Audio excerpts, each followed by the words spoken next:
Welcome to తేజ7 నమస్తే తెలంగాణ. ఇవాళ వార్తలు చూసుకున్నట్లయితే రేవంత్ వెయ్యకుంటి సంస్థకు కేంద్రం సాయం, దివాలా కంపెనీకి 213.5 కోట్ల చేయూత, అదాని చొరవే కారమన్న ప్రచారం.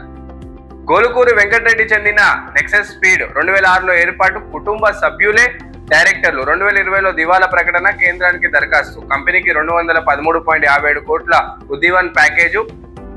అదాని మంత్రంగంతోనే వ్యాపార వర్గాల్లో చర్చ. ఫార్మల్ పొట్టుకొట్టి ఫార్మాకు నీళ్లు, భీమా ప్రాజెక్ట్ నుంచి 7 టీఎంసీలు తరలింపు. లక్షల ఫార్మా కోసం కృష్ణా నీళ్లకు సర్కారు ఎసరు. వనపర్తి, దేవరకంద్ర, కొల్లాపూర్ రైతులకు తీవ్ర నష్టం. 1401 కోట్లతో 42 కిలోమీటర్ల గ్రావిటీ క్యానల్ ప్రతిపాదన. రోజుకు 4 లక్షల నీళ్లు అవసరమని అంచనా. అందుకే ఉస్మాబాద్ చెరువు ఆధునీకరణకు డ్రాప్ కావాలనే డిపిఆర్ గా మార్చాలని సర్కార్ ఆదేశాలు. న్యాయం కోసం ఢిల్లీకి, లక్షల బాధితులుగా బాసటగా బీఆర్ఎస్. నేషనల్ ఎస్సీ/ఎస్టీ కమిషన్ నేడు ఫిర్యాదు. ఘటనపై నివేదిక కోరిన రాష్ట్ర ఎస్సీ/ఎస్టీ కమిషన్ నేడు లక్షలకు జాతీయ కమిషన్ సభ్యుడు. కొన్న ధాన్యం లెక్కలు గోప్యం. వడ్లు కొనుగోలు విషయంలో ప్రభుత్వం నిర్లక్ష్యం, రహస్యంగా ఉంచుతున్న సివిల్ సప్లై. మీడియాకు వివరాలు ఇవ్వాలని అధికారులు, ఇతర శాఖలకు చెప్పేందుకు ససేమిరా. కొనుగోలులో గట్టు బయట పెడతారేమో అని భయం. ఆర్థిక సమస్యలతో రైతు ఆత్మహత్య, సాగు సాగక అప్పుల పాలు, తోడైన కుటుంబ సభ్యులు. సిద్దిపేట జిల్లాలో ఘటన, మరో ఆటో డ్రైవర్ బలమరణం. ఫైనాన్స్ అప్పులతో ఆటో కొనుగోలు, గిరాకీ లేక ఆర్థిక ఇబ్బందుల్లో నిజామాబాద్ జిల్లాలో విషాదం.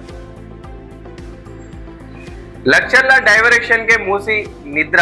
కిషన్ రెడ్డికి మూసి బాధితులు ఇప్పటికే గుర్తొచ్చిరా? కాంగ్రెస్ బీజేపీ తోడు దొంగలు కలిసి ఆడుతున్న నాటకమే ఇది. 2 పార్టీల రాజకీయ క్రీడను తెలంగాణ ప్రజలు గమనిస్తున్నారు. తగిన సమయంలో బుద్ధి చెప్తారు. అదాని అంబానీలో రాహుల్ పోరాటం బూటకం. కేటీఆర్ జూనియర్ హెయిర్ కటింగ్ పై సీనియర్లు వికిలి చేష్టలు. ఏకంగా గుండు చేయించిన యాంటీ రేకింగ్ అధికారులు. బాహుబలి గేటు తొలగించారు. సీఎం కోసం సచివాలయంలో వాస్తు మార్పులు. 3 కోట్ల నుంచి ఖర్చు పెట్టి గేట్ 4 సమీపంలో కొత్త ద్వారం. రేవంత్ రెడ్డి గారు ఈ కొత్త ద్వారం నుంచి రావడం పోవడం చేస్తున్నారు. ఎలక్ట్రికల్ వాహనంలో ఫ్రీ రిజిస్ట్రేషన్, రోడ్ ట్యాక్స్ నుంచి మినహాయింపు. నేటి నుంచి నూతన ఈవీ పాలసీలు. మంత్రి పున్నం ప్రభాకర్ రెడ్డి వెల్లడి. మమనూరు ఎయిర్పోర్ట్ కి 250 కోట్ల భూసేకరణ కోసం విడుదల చేసిన రాష్ట్ర ప్రభుత్వం. సో సామాన్యంగా చూసుకున్నట్లయితే మొదటి పేపర్లో మనకు స్పష్టంగా తెలుస్తుంది. 250 కోట్లు కొత్త ఎయిర్పోర్ట్ కోసం నిధులు కేటాయించడం జరిగింది. అంటే దాదాపు ఉడాన్ అనే పేరుతోని కేంద్ర ప్రభుత్వం 205 కోట్లు అనేది విడుదల చేయడం జరిగింది. తెలంగాణలోనే 6 ఎయిర్పోర్ట్లు ఉండాలని చెప్పేసి గతంలోనే బీఆర్ఎస్ పోరాడింది. ఈ క్రమంలో ఇప్పుడు కేంద్ర ప్రభుత్వం కూడా దీనికి అంగీకారం ఇచ్చి 205 కోట్లని విడుదల చేసినట్లు మనకు స్పష్టంగా తెలుస్తుంది. అదేవిధంగా ఎలక్ట్రికల్ వాహనాల మీద ఫ్రీ రిజిస్ట్రేషన్ అనేది విధించడం జరిగింది. అంటే సామాన్యంగా రోజు రోజుకి జిహెచ్ఎంసీలో పొల్యూషన్ అనేది పెరిగిపోవడంతో ఈ క్రమంలో ఎలక్ట్రికల్ వాహనాలను ఎక్కువ శాతం ప్రజలు ఉపయోగించుకోవాలనే ఉద్దేశంతోనే ఫ్రీ రిజిస్ట్రేషన్ ఆఫర్ ని పెట్టడం జరిగింది. తెలంగాణలో అదాని సామ్రాజ్యం. సిమెంట్ పరిశ్రమ విస్తరణకు ప్రణాళికలు. బాసటగా రేవంత్ సర్కారు.